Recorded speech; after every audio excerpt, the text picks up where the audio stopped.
there's this verse that talks about how we are, if you are a follower of Jesus, then you are in essence one of his ambassadors. Mm. And the whole objective of an ambassador of who's a follower of Jesus actually to reconcile human beings with God. Reconcile human beings. Yeah, Wow. so then it says is we have the service of reconciliation. Mm. And it blows me away that if that's one of the traits of a supposedly Jesus following Christian person, Uh-huh. I always ask like where are they? Where's that trait? How come we don't see that? Welcome to MetaVersed, the podcast where Jason Earls and Aaron Sorrells navigate the explosive growth in the metaverse. Buckle up because we are in for a heck of a ride.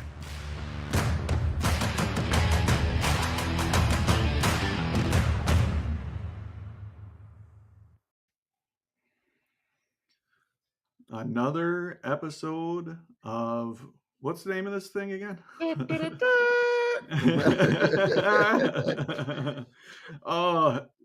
Metaverse podcast. That's it. Yeah.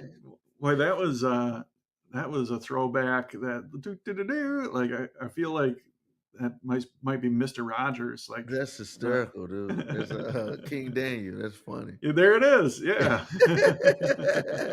Oh Yeah. man, how you doing, my friend? Dude, I'm doing great, dude. I know you are busy with the soapstone stuff.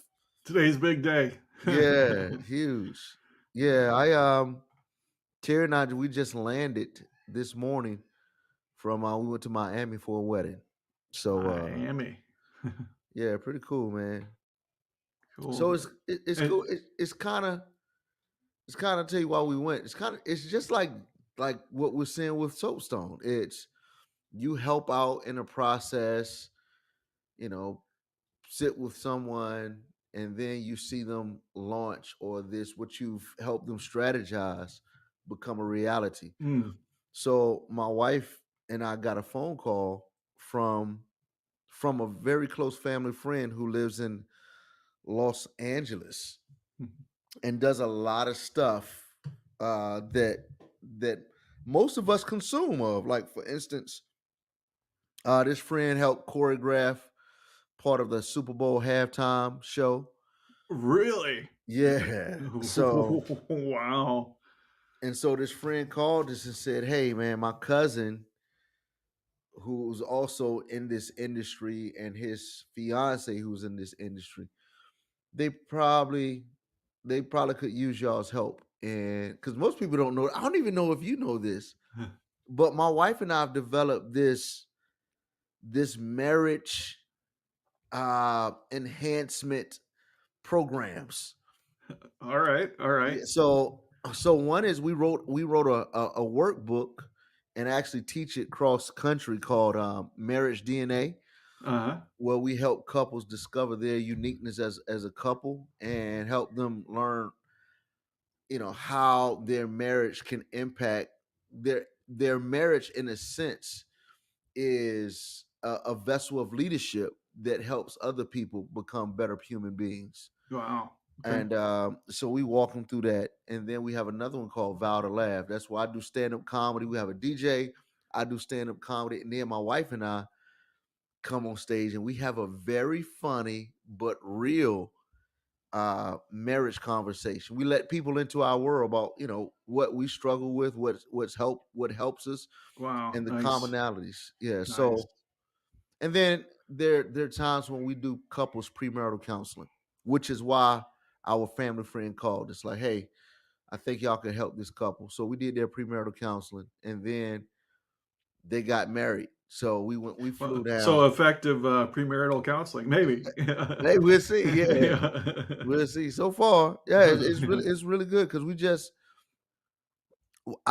just listen and we help. We got some stuff that we take some work that we take them through, but we just listen and see what the challenges potentially could be or are, Mhm. and then just help them prepare for lifelong of relationship and working through that stuff.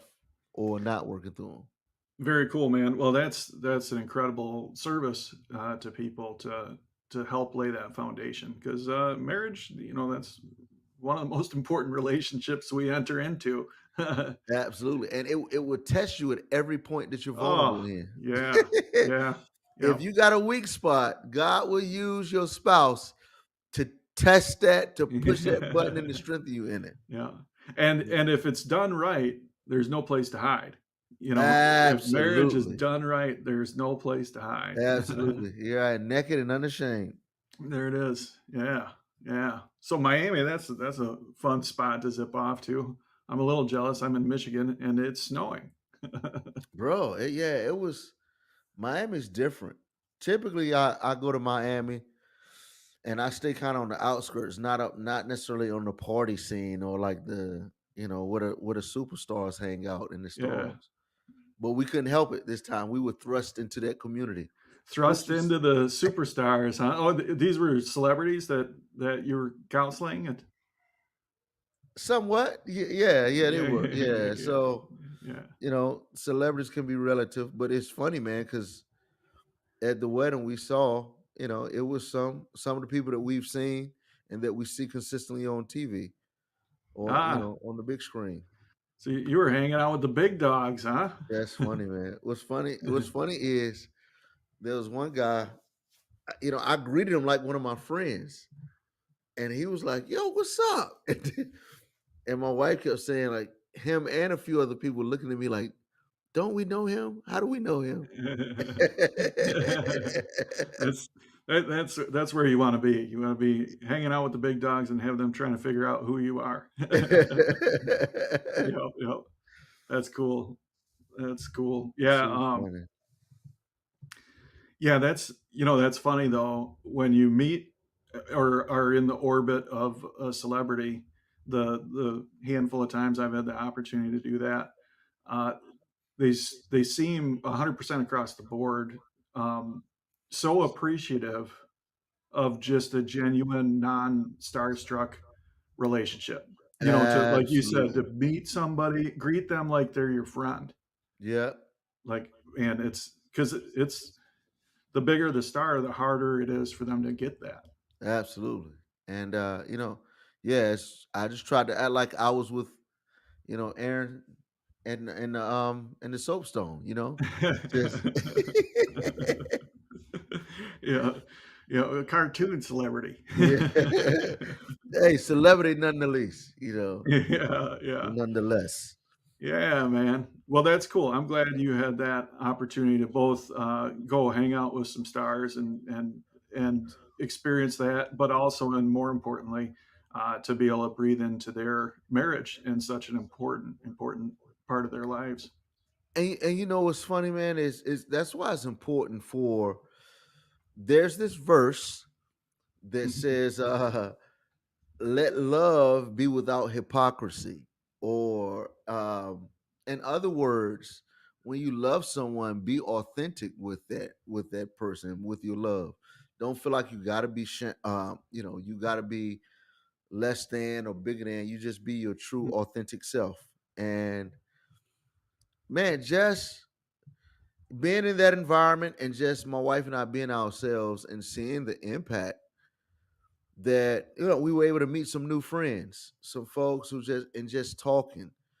There was one music artist that just overheard my wife and I talking to somebody else, and then that artist came over, was like, "Let me ask y'all a question," and then we just started, man, just in the way that only Jason and Terry Earls know to do, just being ourselves, laughing and talking about our stuff, and just man, the life exchange or the pouring into and out of was just, and the conversation was just amazing. And I sat back, and it's again, you and I always say this: who you are in real life is actually magnified in the metaverse. Oh, And yeah. so just to be able to, I've had a lot of meaningful conversations lately in the metaverse, and probably more the meaningful conversations in real life and in the metaverse actually out the ones in the metaverse outweighed the ones in real life. Wow. Wow, that's amazing because if you look at time spent, obviously the time in the metaverse is way less than the time spent IRL, Yeah, but that's interesting to hear that the genuine and impactful conversations that are happening in the metaverse are more plentiful. That's right. cool. And so it was good to be able to have so many of those conversations in the same day, same, same place in real life. Yeah. It was pretty cool. Well, I got to tell you, I bumped into you in the Yeah, soapstone earlier in the week, and that was awesome to just connect with you, and I know that there was one of those genuine conversations that you're talking about happened that night, right. because there was that man, I won't name him, but you and I ended up talking to a couple people, and I actually kind of called him out because we were talking about the rules of the club, and he's somebody that I had butted heads with, Yeah, uh, a while ago, and he didn't like the rules, and I didn't like that he didn't like the rules, right. and we had a little tussle. Uh, Yeah. but then seeing him, I used him as an example, and I was like, hey, like this guy, you know, he had a problem with the rules. We had a problem, and he's back, and we've repaired that relationship, and we're good. And then that, like, you jumped right into that. Pick up on that. Where'd that conversation go? Yeah, so one thing that's been happening that I've been thinking about in real life is there's this verse that talks about how we are if you are a follower of Jesus, then you are in essence one of his ambassadors. Mm, And the whole objective of an ambassador of who's a follower of Jesus actually to reconcile human beings with God. reconcile human beings. Yeah, Wow. and then it says is we have the service of reconciliation. Mm, And it blows me away that if that's one of the traits of a supposedly Jesus following Christian person, uh-huh. I always ask like where are they? Where's that trait? How come we don't see that? And it happens a lot where we don't know, and only until we begin to discover, backstories. But you don't see a lot of upfront stories about reconciliation or Yeah. reconciling. Yeah. So when you told me that this guy got booted out, Yeah. and you walking it, dude, he was one of the party uh jumpers. He was Oh keeping the yeah. party going in the soapstone. Yeah. So when you Yeah. said that, I was like, I want to hear this reconciliation story. How is it that typically in the social media world, where a lot of people are in our society seemingly are socially weak, in other words, we Mhm. disagree, and then we just stop associating with a person. Yeah. Yeah. Hmm. So I saw that, and I just asked him. I said, I forgot what question I asked him first. I remember it. What was Yeah, it? I remember it because I was like, "Ooh, that cuts to the heart." You said, "How has this experience in the metaverse changed your in real life relationships?" Like, Yeah. I was like, "Ooh, Yeah, ooh, because that." because a lot of times, one, I was very inquisitive or curious about that, and I was like, let's just ask him, and even if Yeah, he's not necessarily there, this will cause him to think about it, yeah, and because really, again, if you are a jerk in real life, you are a real jerk in the metaverse. yeah, yeah, And so he talked about how he realized just some realizations that he came, like when you booted him out, how he was talking about it, and he said, "Man, some people said, yeah, we can see how mhm, that is," and he was like, "Man, maybe I'm wrong," and he came back. So then that's when how has that affected your relationships in real life? Yeah. And he Yeah. thought about it for a while, and then he started kind of regurgitating how he sees that simply showing up. Yeah. Yeah. Yeah, that was wild. That was such a good conversation. Because yeah, I mean, I kind of called him out, and I'm like, yeah, we tussled a little bit, and we reconciled, and he's like, yeah, I didn't know how my actions were affecting other people. He said I didn't know how much I was getting under people's skin, you know, and it's true. He was in there just trying to have fun and Yeah, just trying to do his thing, and he didn't realize that, hey, these are all real people, and he was hurting absolutely. people. But man, Yeah, that to say, man, I missed it. I missed the interaction, and I'm here to get back engaged. Like bro. and so and what one thing about that I think that people need to understand, or leaders need to understand, in building an authentic relationship where your love has authenticity, hmm, it's important that in authentic love you don't hide some of the ugly stuff. Like the way that you said, yeah, we bumped heads. We didn't get, to me, that set up the conversation or the question that I was able to ask him, because yeah, you and the dude that you are, and being a great leader, just without even thinking, was authentic in saying, yeah, he and I bumped heads, but yet he's here. And you weren't saying that to say, oh, this guy we had problems. Like, no, this we love this guy. right, And right. here's an example of our love. Yeah, yeah. But I mean, some of the most engaged people that just get it in there are people that we had problems with. Are people that came in and they were busting it up and causing trouble, and we butt heads and then reconcile, and then boom, Yes. like, I mean, hey, it's great when you meet somebody and just everything clicks, but like this is a thing that I noticed in business. Like when I had like a vendor partner, like things would be fine when they were going fine, but where it really tested the metal, where the relationship really got deep, is when we ran into a problem, when somebody screwed something up, and now we got to disagree, now we got to fight it out and then reconcile and then move forward. And after that, boom, that's where that relationship is strong.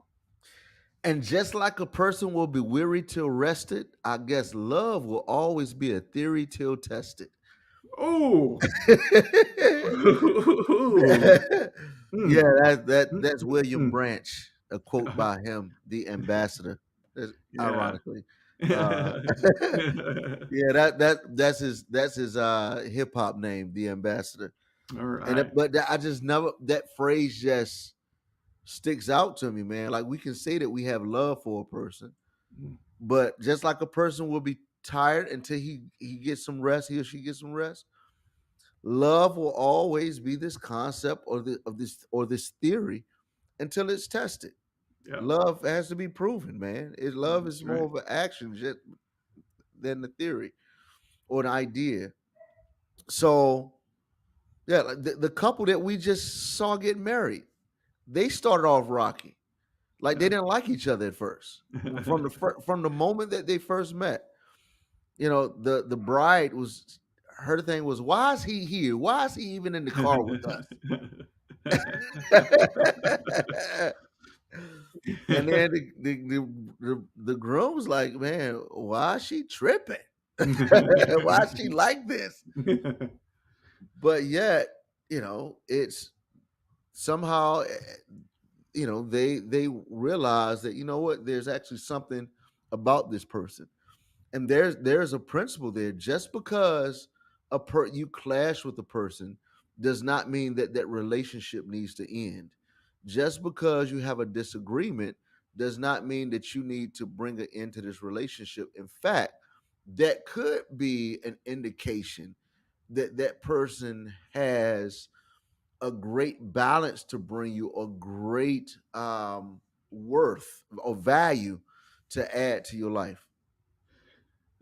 This is kind of a risky concept to pivot to, but there's the question that's asked over and over, why do bad things happen to good people? Hmm. If there's a God who loves us, why are there bad things that happen?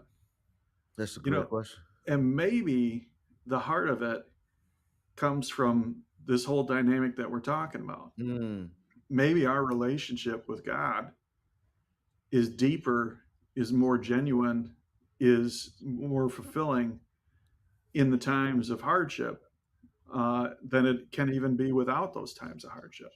Absolutely, and I think, and that is a legitimate and almost necessary question to ask sometimes. Why do Yeah. good things happen? Bad things happen to Well, good people. I don't know. Yeah. That's a good question Why too. do good things happen to bad people? Some people are like, yeah. Why are That's they right. succeeding? Well, I'm doing everything I can. That's But right. That's just as important of a question. yeah, absolutely. But I think, sometimes we ask. I love questions because it's what makes us ask certain things.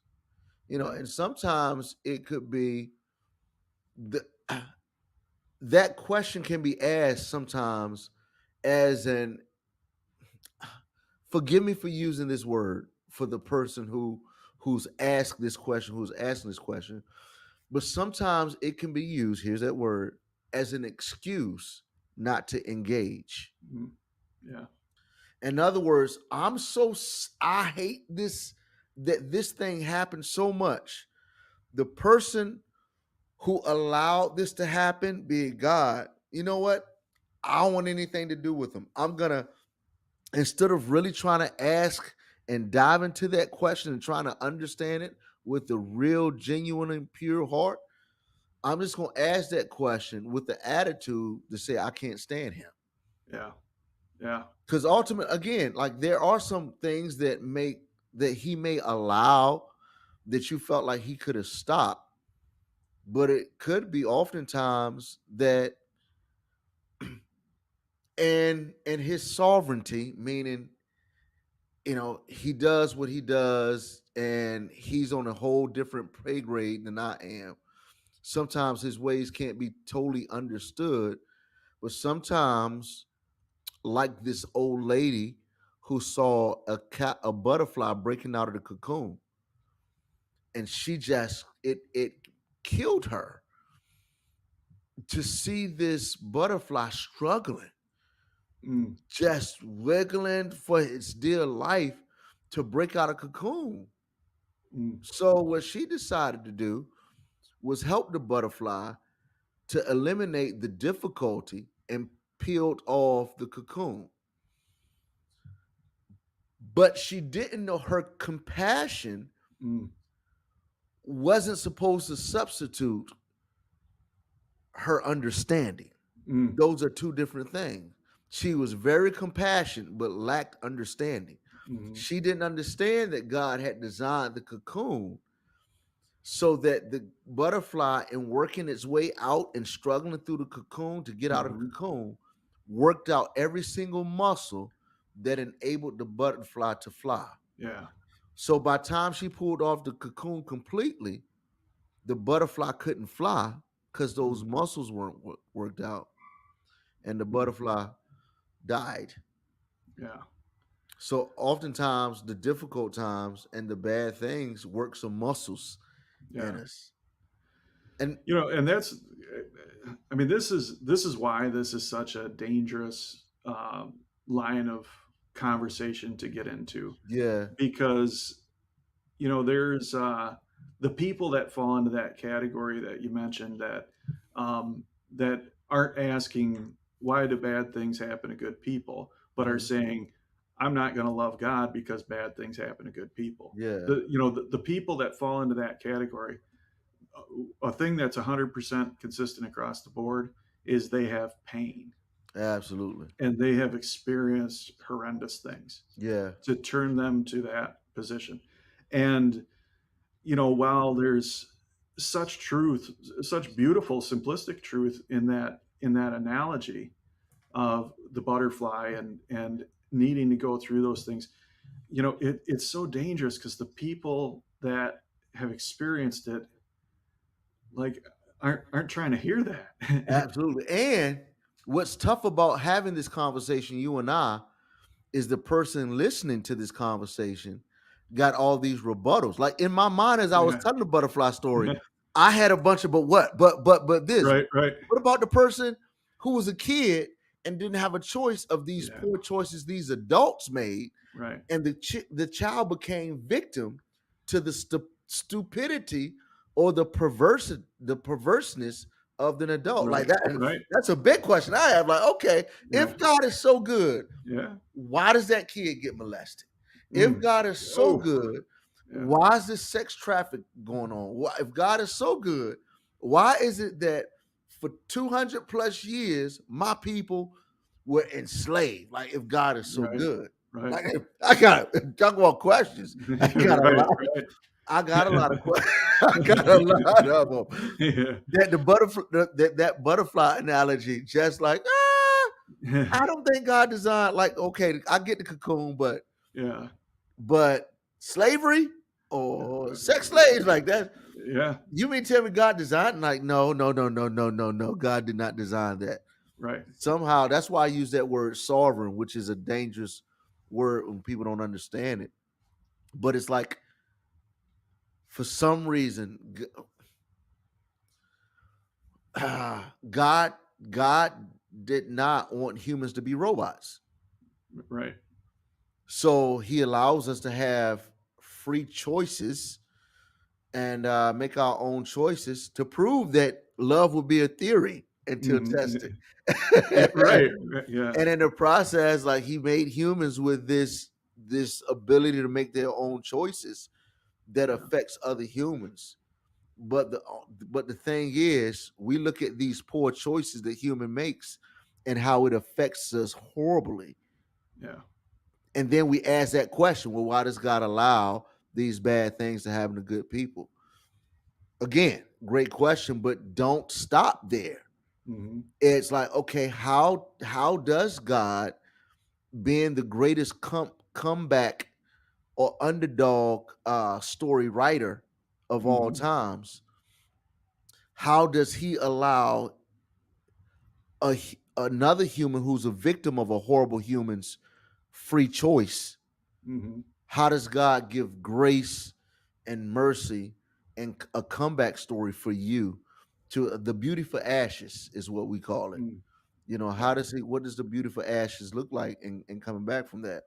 You look at, let's look at what's the horrible idea of slavery and just everything that came out of that, the Jim Crow stuff. And I mean, we don't need to give here. This is the metaverse. Well, metaverse Hmm. podcast, not a history, but you look at all the difficult things that come from a few human beings making a bad decision. But there's also some beauty of it. I'm on a podcast with a white dude Hmm. that, if not, I probably would have been, still in, I don't know what village in West Africa that I would have been in, where my granddad's people are from. Mm. This gets so deep, It but does, man. yeah, but it's, but look at, we consistently see, like, if you really read the Bible with that idea, you would see there's consistently this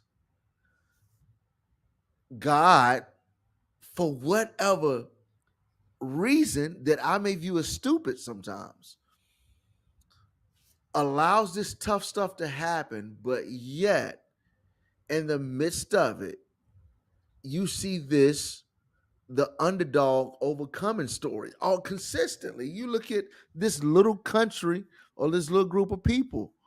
Let's say like six people, in one boat, and everybody else got taken out, but yet humanity remains. You look at one little dude who was the youngest of his brothers, and when they went to choose the new president or king of the country from this family, they looked at everybody except for the youngest brother, the Right. underdog. And then he became. They're like, well, this is the one actually.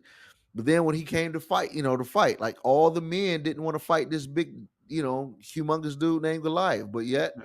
here's another underdog story.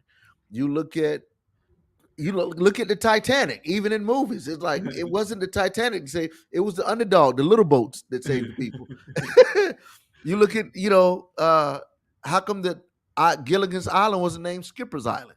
It's Gilligan because he was the Mm. the Yeah. least intelligent of Yeah. them all. You look at the story actually of Jesus, like, yo, you know what? I'm gonna let y'all kill me, and let's see what happens after that. Yeah. Like, oh, Right. it's like God just consistently looks at the little person, say, all right, now let's watch my Right. hand on this. Right. All those stories you just referenced, except for maybe the Titanic one, Right. but all those stories that you just referenced, it reminds me of like when I read the Bible, what I hear over and over and over in every story from start to finish, every historical account, every parable, everything that's in the Bible. What I hear over and over is God is bigger than what those people are dealing with. Absolutely. And Including death, yes. including everything. And that's the key.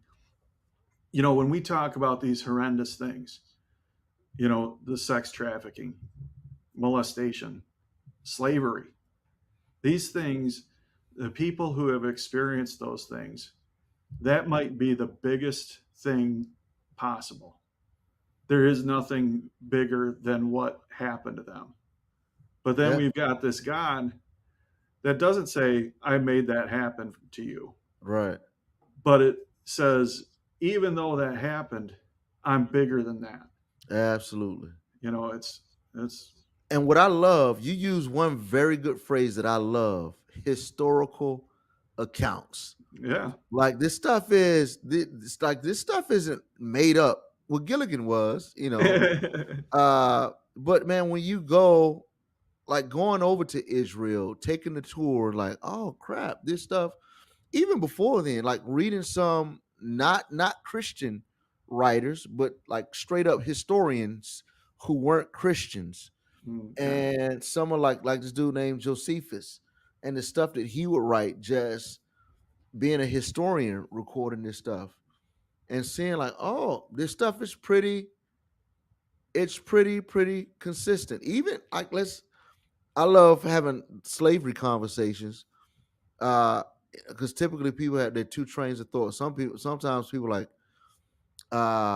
in one school of thought, like slavery wasn't that bad, plus it was just 100 years ago, 200 years ago, and I don't think they would treat that bad. But here's and one thing I always say to that: do you know you can literally listen to slaves? Like, have you ever read any testimonies of slaves? Even there are some audio interviews of real life slaves.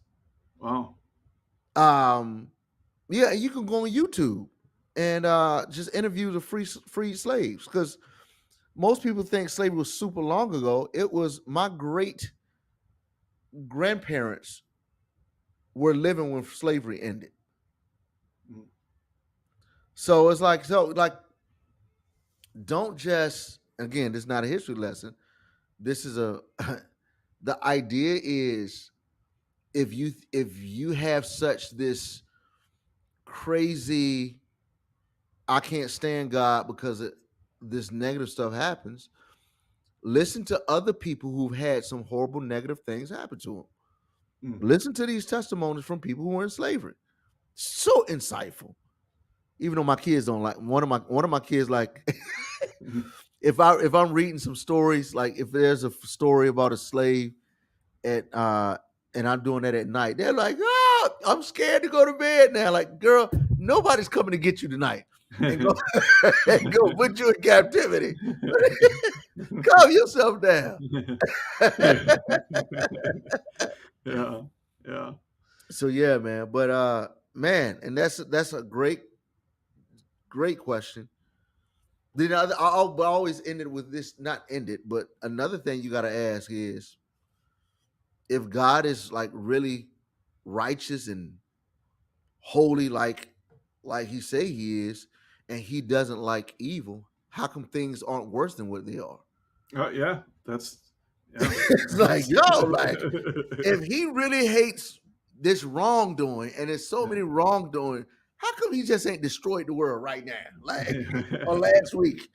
yeah, How come I didn't die last night when after I was about to, right before I went to sleep, I just killed off this cran apple drink. Like that was unhealthy and probably not good for my body.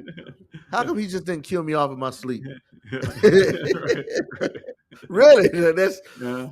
we Man, gotta ask ourselves those questions. we're hitting all the biggies here. I mean, we're talking religion, you know, Right? and cran Matter of fact, apple who's drinks. for president? Yeah, right. Let's get some politics Yeah. going. What do you think about CRT, man? And all this? Yeah. Should marijuana be legalized? Right. Absolutely. Right. That's Yeah, funny. man, and you know what? That's what I love about this. Like, that is what I love about connecting with you, just to talk through. Like, I mean, there's a lot happening today in the metaverse. This has been a wild week with a ton going on, and frankly, that's what I thought we were going to talk about. But this is more important. The stuff that we're unscripted getting into and just sharing perspectives and trying to understand each other's and trying to share genuine with people. Yeah.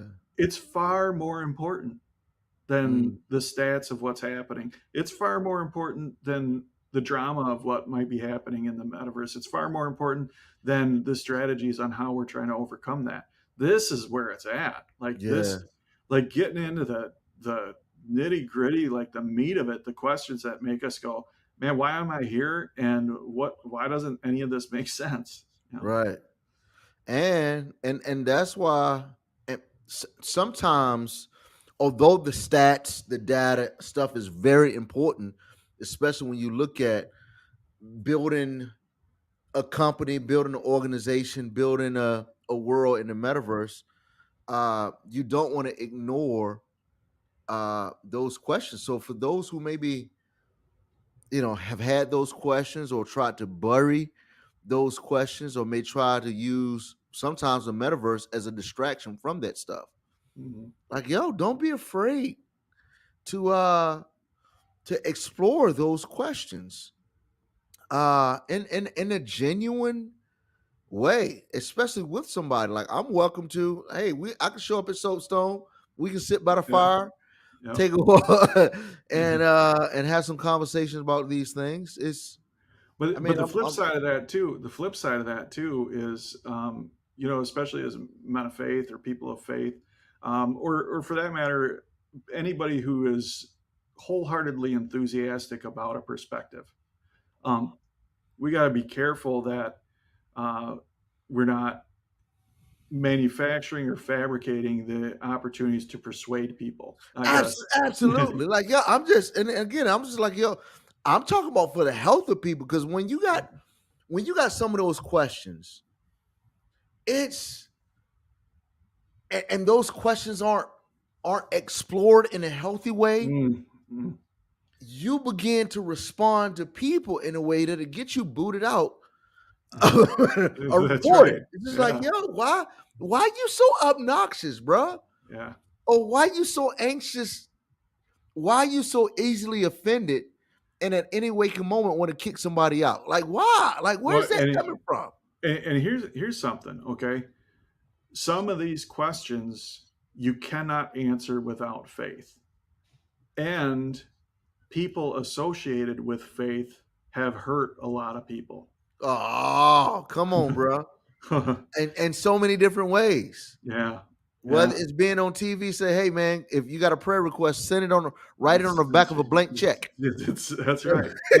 That's right. I mean, people associated with faith have hurt a lot of people. So the people that fall into that category, they're caught in this trap that they don't trust people of faith. Absolutely. I get it. But yet the only answers lie within faith. Man.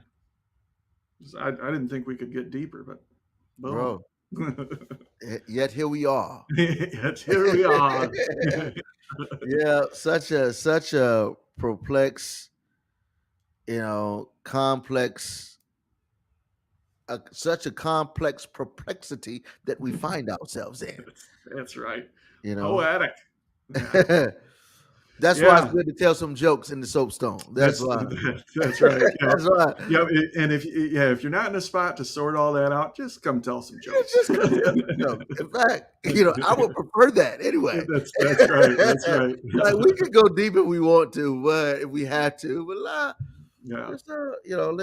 let's keep jokes rolling. That's right. I mean, it is like, and again, that is that's a unique thing about comedians.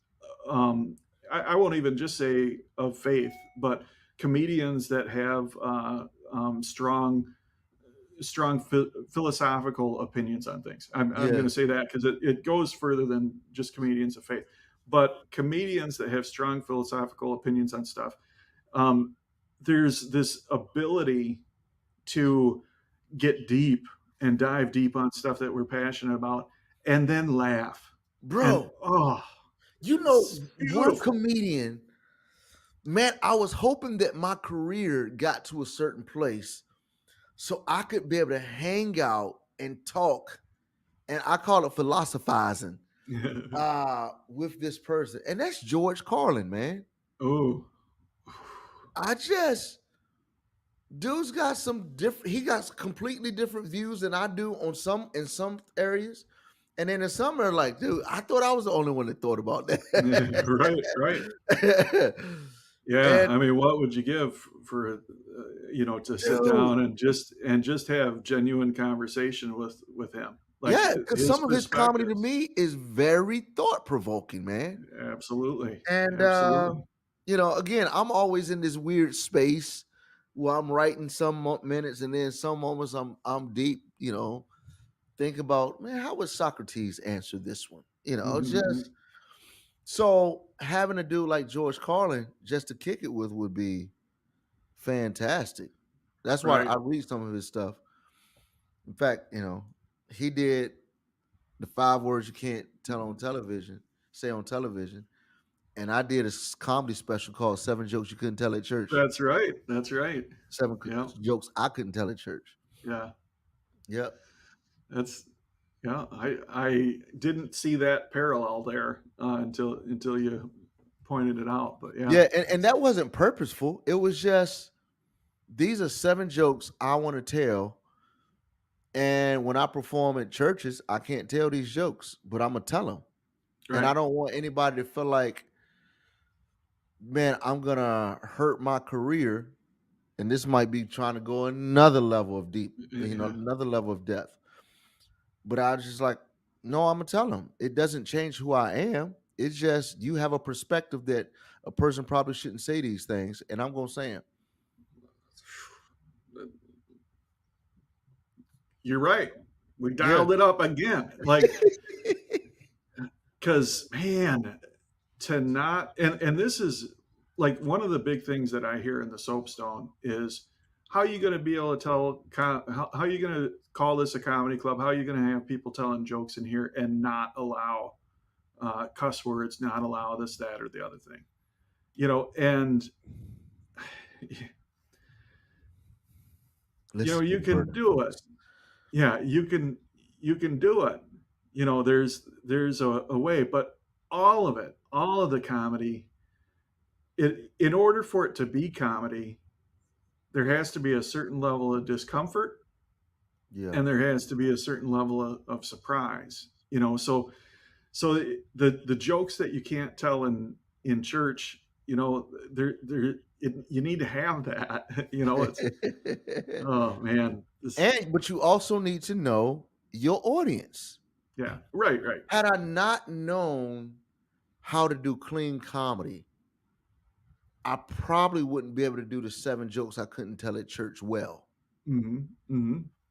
And so there are places that I go that the 7 jokes I couldn't tell at church aren't appropriate. Yeah, Yeah. Like church. It doesn't mean, well, it all depends on what church Yeah. it is. Right. Yeah. You know, but it doesn't mean that that stuff is wrong, or that the people who don't want that in that environment are wrong or off or Right. immature. Right. It just means like there's this certain context Yeah. that's set here. And in this context, we don't want to hear anything about, even though the Bible might have a verse in there that says, you know, always be exhilarated by the wife of your youth. You know, let her breast satisfy you at all times. That's a legit Bible verse. Yeah. But that's not for that might not be the Bible verse to exegete or to really uh dissect when there are a bunch of kids in the room. Right. Right. Like Yep. what does this enjoyment look like, everybody? Well, Right. let's Yeah. like Now, yo, what are that's they really trying to say here? right here. Let me illustrate Yeah. this, please. Boobs are Like, good. That's the big takeaway. yeah, that's not for a family environment. Yeah. Right. And Right. if I'm hired to do a family show, Yeah. I can't get mad like I'm gonna tell the joke anyway. No, that's Right. not being professional. Yep. But Yep. I do want my adults, when I do these family shows, know like, yo, Yeah. there is some conversation that I have Yeah. that not for your kids. Come here. That's right. Order this. Go to my website, jasonearls.com/7 jokes.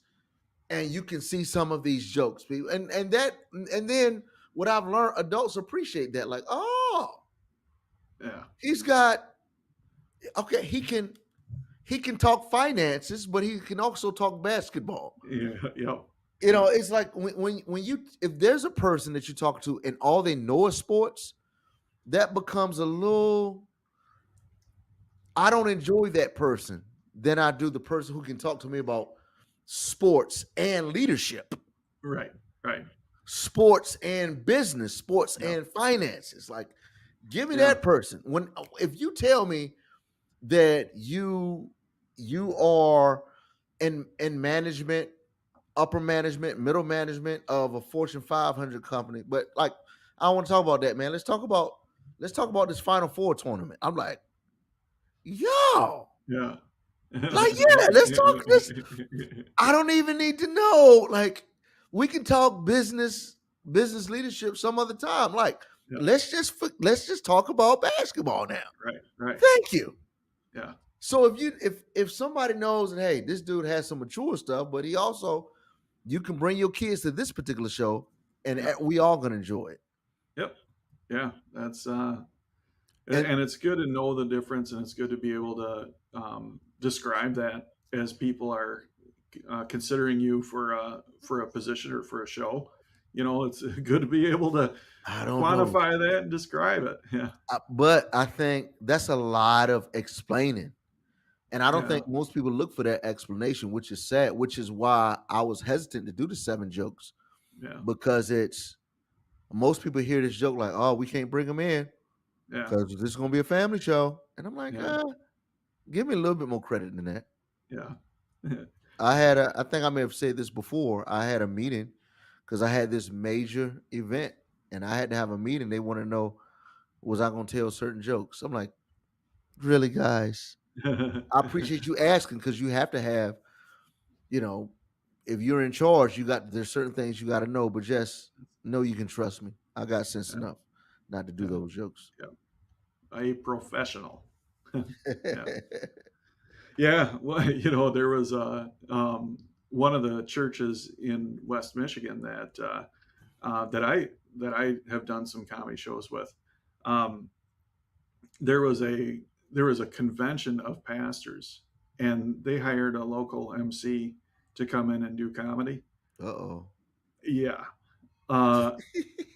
He walked literally the entire room of pastors, and with good cause. Like, I mean, and this was better than a decade ago. And I mean, I've heard about this situation multiple times. It's still a ghost. Yeah. They're like, I mean, there's one church that literally I have a good relationship with, and they're like, no, we won't we won't bring a comedian in, and it's because of that event. And it's like, Wow. yeah, and it's wild. Yeah. I'm very curious now. Can you on record or even off record like say what that stuff is? Because now I'm like, what did he say? What did he do? Well, Is it appropriate for so this context?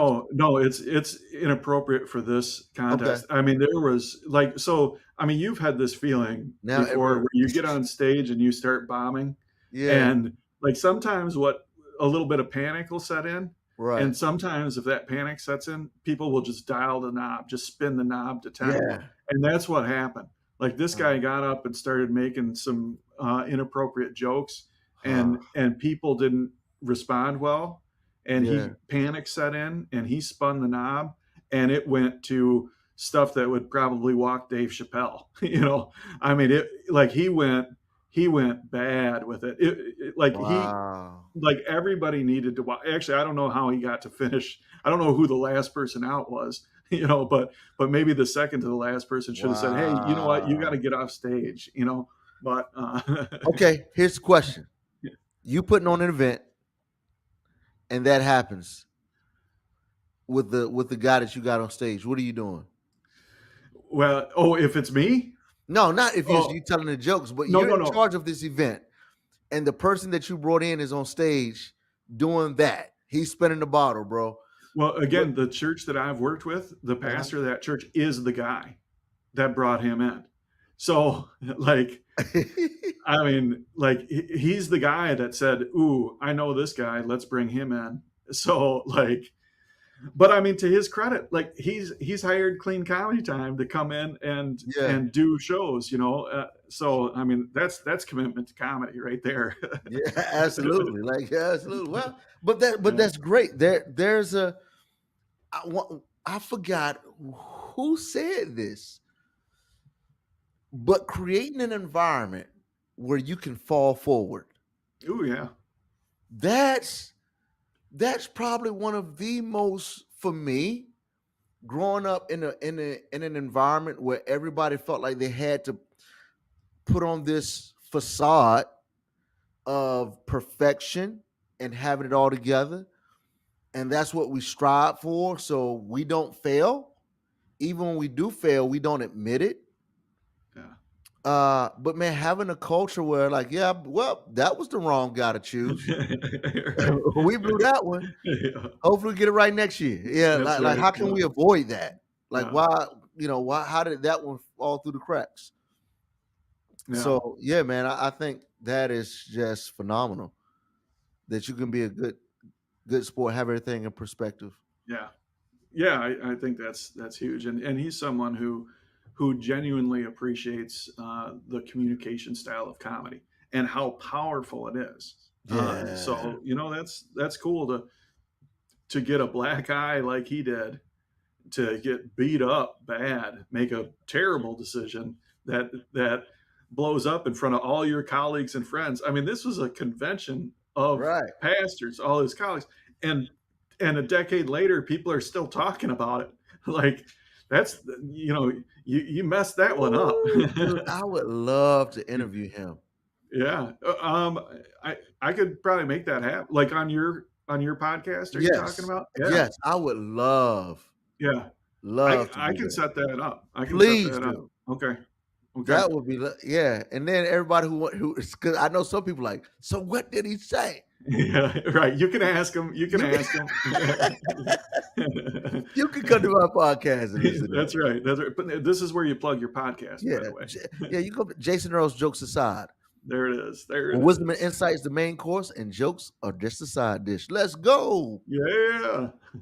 What? Yeah, that's when the beat drops too. Yeah. Yeah. Oh, is it cool? Cool. Cool. Yeah. So, man, yeah, I'll set that up. And he'd love to do it. He'd love to That do is it. great. Okay, Cool. dude. So I know, like, so how has Soapstone been? What's the growth? We hit 50,000 viewers. I mean, visitors. Like, Yeah. what's the latest, greatest? So yeah, I mean things are happening. I'm just going to pull up my data here. So as of this week, we've had a total of 53,200 visitors. So that's up from 50,000 last week, so a 3,000 person increase. Yeah. And the last full week of data that we have is about 9,500 weekly visitors. So that's down slightly Okay. from what it was. It was 10,000, so that's down just a little bit. But now, to be honest, looking at this past week, I think next week when I report on that, it's going to Uh-huh. be down quite a bit more. There was uh, there was some stuff that hit the fan this week, and Really? it was, yeah, it's been there has been a lot of drama in there, and um, I've taken action to correct it, and I think I've identified the root cause of it. And the root cause, honestly, it comes back to something you and I talked about early on in the podcast when we started bringing people in. That, we're putting people in this position of tech, and without really them being ready or equipped for it. Yeah. So we've got this situation where we're asking people to be judge, jury, and executioner. Right. And when that happens, the people that are judged, juried, and executed don't like it very much. Yeah. So there's been this kind of battle back and forth, and it's an unhealthy, drama-driven culture. Right. And I've been struggling this past week, especially, but I mean, it's come up a little bit before this on what to do, and part of it, um, and I think we've got the solution. But like, I rolled out the solution yesterday, and today, all day long in the metaverse, I've got meetings with people, Yeah. rooms full of people to come in and say, hey, this is what we're doing. This is why we're doing it. And not everybody's taking it well. The solution to the drama is actually creating quite a bit of drama. Yeah. But I mean, and the technical piece of it is we've had this position called techs, and the techs have been responsible for policing the room with a tool called the clipboard, which they can remove people. Yeah. And and what we've done is eliminated that position of techs and kind of split it into two positions. One is called a producer, Yeah. which is up in the producer booth, formerly the tech booth, that helps produce shows. They're doing the sound effects. They're controlling the boundaries. They're doing some things like that. And then the policing role, that's, you might recognize this name. That's certified soapstone leaders that are Oh, in the community okay. that can just, they don't have the clipboard. They have the tools that everybody has, the Yeah. ability to report somebody to Horizon if they're breaking the rules, Mm. the ability to start a poll to have somebody removed instead of just clicking a button and booting them. Right. So it's I won't get into all the dynamics of that, but that's the gist of it. Splitting it to bring that burden, to relieve that, the people that are so important, relieve them of that burden of having to be judge, jury, and executioner. You've taken away the power, and We some that's people don't like being stripped of the power. uh People don't like change, and especially they don't like change if it's taking power away from them. Yeah, I mean, we've flat out lost some people. There's some people that say, you just ruined the soapstone. Yeah. This is the only reason I liked being here. It's been hard. It's been hard. So you sound like either a leader of a business, like a public company that wants to. Now they're gonna try to vote you out because you jack with the stock options, or you sound like a pastor, bro. it's it's not all that different. Yeah, it's not at all. Yeah. Yeah, it's wild, because I mean, this is important to people. Like, what's happening in the soapstone, this is people's social circle. This is people's Yeah. social standing. And suddenly I come in, and for quite literally hundreds of people yank that away. It's a big deal. And I didn't do it lightly. Right. And I didn't do it for anybody's best interest other than the people who had it. Yeah. you know. So good, dude, man. I I hope as people like watch this journey, if they do what I'm doing, and that's really observing just what it looks like to be a leader that has the organizations, let's just call Soapstone an organization. What do we call it? The entity. I guess that's the best way to. Yeah, there you go. That works. I'll Yeah. think about that a little I bit. know, I know you don't, man, but it's like somehow we got to come up with a word Yeah. so that when we put it in conversations like Right. in Right. conversational context like this, it makes sense. So, Yeah. like watching you look at the best interest of the entity or organization while you at the same time think of what's best for the people as well. And oftentimes that can be a well that's difficult sometimes, especially when the people are starting to buck up against the decision of what's best for the entity. Yeah. Yeah. Yeah. Yeah. It it is. I mean, it's difficult, and there's a lot of second guessing involved, because again, like, nobody knows what's the right way to handle this. There is no Yeah. book. It's a whole new thing, and so I'm guessing all the way through it. And But now that's I'm guessing with input from people. I'm talking to people. I'm seeking wise counsel. But ultimately, it comes down to a question, like, do I do this or do I do that? And the, nobody knows. right. And and that but and that's isn't that I'm what sorry, and everybody has that's to do? not different. Yeah, that's not different than anything else. Right. That's the same, I guess. If I think about days of being a marketing manager, there's a billion books on marketing, but Right. whatever the specific challenge is, there's no textbook on this is what you do. Otherwise, it'd be easy. you know. You being a Michigan man will appreciate this. And y'all, let me just preface it with just don't shoot me. Just go with the principle for it. I did not know that a lot of times when Brett Favre was playing for Green Bay, that he was on a lot of those amazing plays, he was just throwing the ball hoping that something happened. You didn't recognize that until he went to Minnesota and it didn't work out. You're like, what? You're like, yeah, I've been doing this the whole time. You're like, whoa. So everybody, quarterbacks do that. Coaches Yep. do it, calling the fourth and going for it on 4th and 1, or Yep. let's not kick the field goal. Can you? I mean, I think even in the Bible they did that. I'm pretty sure Noah was like, "Woo, that worked out." Hey, yeah, David too. After Goliath fell, he was like, "Man, it worked this time." Yeah.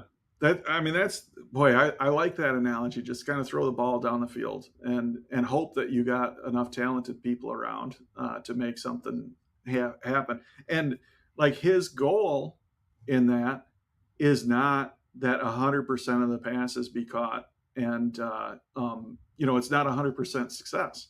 Right. The goal of Brett Favre is, hey, we need to have enough completed passes to win, but there's going to be dropped passes, and that's okay. Yeah. That's so good, dude. And that helps with the flip side too. Like, I can say that, you know what, we put too much on this position of tech. And in doing that, we've tainted the whole position of tech, and that's on me. That, but that's okay. It's okay that the idea that we dreamt up didn't really work. Right. And there were problems with it. But we're going to throw another pass and make some stuff happen. Absolutely. Hey, I got an interception. Watch this next series, though. There it is. Yeah. Yeah.